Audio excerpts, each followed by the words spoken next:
Hey, it's April 28th. Welcome on in to Daily Cards Live here on ClaibsOnline.com. Presented each and every day by Munganash St. Louis Acura and Royal Banks of Missouri. I'm Joe Roderick, joined alongside by Bob Ramsey.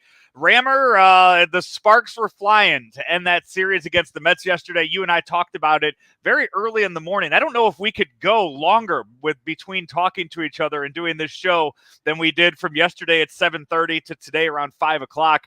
But we have, I do want to let people know, too, we have tickets to give away for tonight's game if you're interested. But first, your thoughts on the scuffle that ended the game yesterday.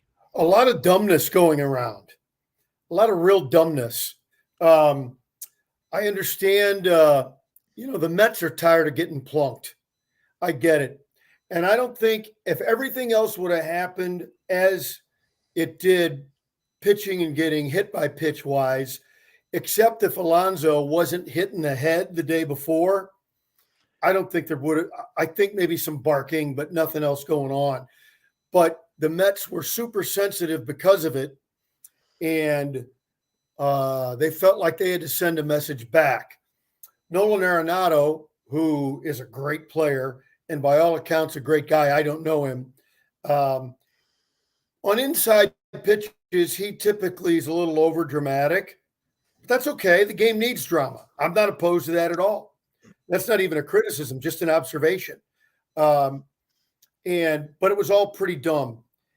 Tell me how outraged people that are all for it and all fired up and calling the Mets pond scum, how upset would they be if Gallegos would have sprained his ankle jumping over the wall? That was, of all the dumb things that happened, that was absolutely the dumbest.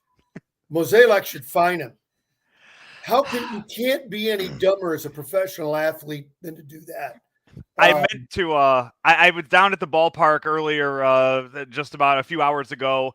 And you know what? Our friend Polo Asensio, very good friends with Giovanni Gallegos. And I meant to ask Polo if he had talked to Gallegos about that, how many times Gallegos has practiced that jump over the fence. That wasn't the first time that he has ever jumped over the fence. I'm going to say that that's not the first time that he has gone over the fence like that. But I'm gonna piggyback off of your thing of dumbness here. Pete Alonso after the game talking about how I'm a big guy and I could have sent somebody to the hospital. Cool, Stubby Clapp took your ass down. So I mean, keep talking shit because Stubby Clapp, a first base coach that's been retired for a decade, somehow managed to tackle you to the ground, big boy. Well, I know it's fun to have enemies and to have the rivalry going. I would say Stubby is lucky that he's not Don Zimmer. He got a good hold on him, and I think Alonso was a little bit shocked, maybe because he does believe he's the biggest, toughest guy, and couldn't believe somebody was trying to hold him back. But it was all pretty ridiculous. I think you better tread lightly anytime somebody in your uniform, especially a coach, tries to physically restrain and or attack somebody in another uniform. Of all the things that were dumb, the thing that was most impressive to me was the strength, how strong Nolan Arenado must be to, without even breathing heavy, basically with a flick of his wrist, send the Mets catcher flying. All this is an afterthought. The catcher came out, and he just went and just threw him aside like he was Superman. I think the kids call that he yeeted him. He yeeted him off to the side, Rammer, I think is what they what the kids would say. I like it, but that was impressive. Yeah. So you had that happen. We have not heard of any fines or suspensions that have come out yet. I imagine you're going to hear about those maybe a day, maybe tomorrow. You'll hear about that. But just on Stubby Clapp, by the way, I mean, you got to remember he's Canadian. He's got some hockey player in him. It's Pete Alonso. I don't think factored that in. to all of this. So on to tonight's game. By the way, hey, I don't have a clever way of giving away these tickets. I call them the Clabe seats. That's what I call the tickets right here. I got them right there, the Clabe seats. Hey, comment. I mean, you comment if you're watching this Twitter, Facebook. Just text it or comment below. Say you want them. I think it just shows up right here, and I think I see those, and they're yours for tonight. What? First comment you get wins? Yeah, first. I mean, I think I see them if they come in live as we're doing this show. I'm pretty sure I see them as they come in. I think that's how our thing works over here, Rammer. So we'll do that and give those tickets away for tonight's game. Diamondbacks are in town. Rammer, I spoke with somebody associated with the Diamondbacks earlier today. They are coming off a series win over the Dodgers. They took 2 of 3 from the Dodgers, winning yesterday's game with just 2 hits, and it was described to me as they won the series with smoke and mirrors over the Dodgers, well, and now they're coming in. Yeah, they're coming into St. Louis, kind of puffing their chest out, thinking that they're the big dogs in the NL West. No, they're not. No, they're you just got guys trying to stay in the big leagues. Yeah. The one guy I do. That's what the person said as well. Is that right? Yeah. He said this. He goes, the guys that are doing it, I don't know why they're doing it, but they are, and they do have players I kind of follow a little bit when I peruse the box scores or watch other games.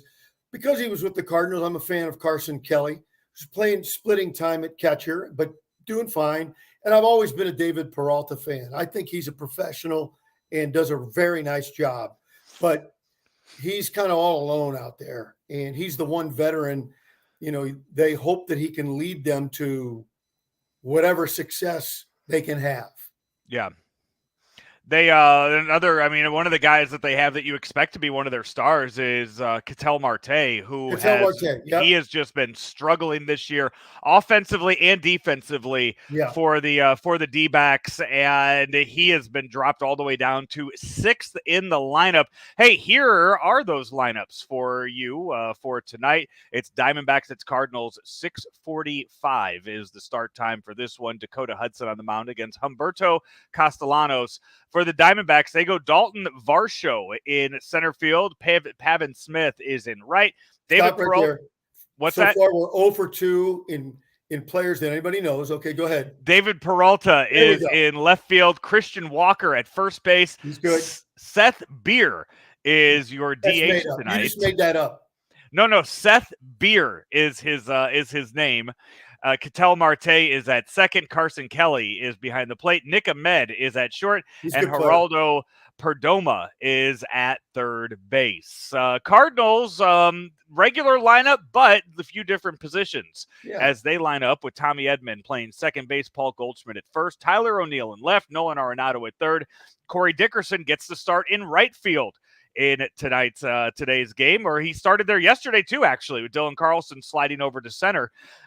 Dylan Carlson is your DH. Harrison Bader is in center. Yadier Molina behind the plate. And Paul DeJong is back at short. Let's start down there with Paul DeJong.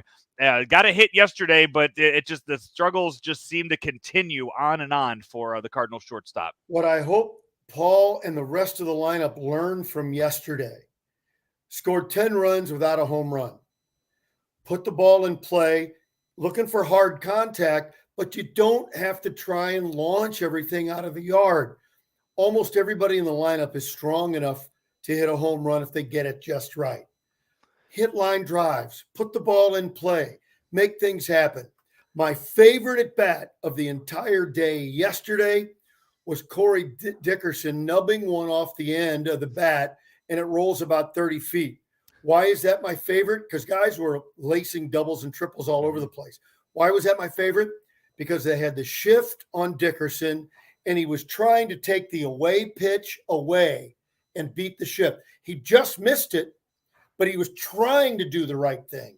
That's my favorite at bat of the day. I hope everybody in the lineup learns from that. The only guys I would say continue to try and launch. Goldschmidt, I let Goldschmidt do whatever he wants, and Arenado do whatever they want. Everybody else, hit 300, and you get $1 million bonus. That's what I would do if I took over for Mo. You sit there and you see the batting averages up on the screen, and you see the averages up top, and then just the drop off after you get to number 4, and it's just one, 1.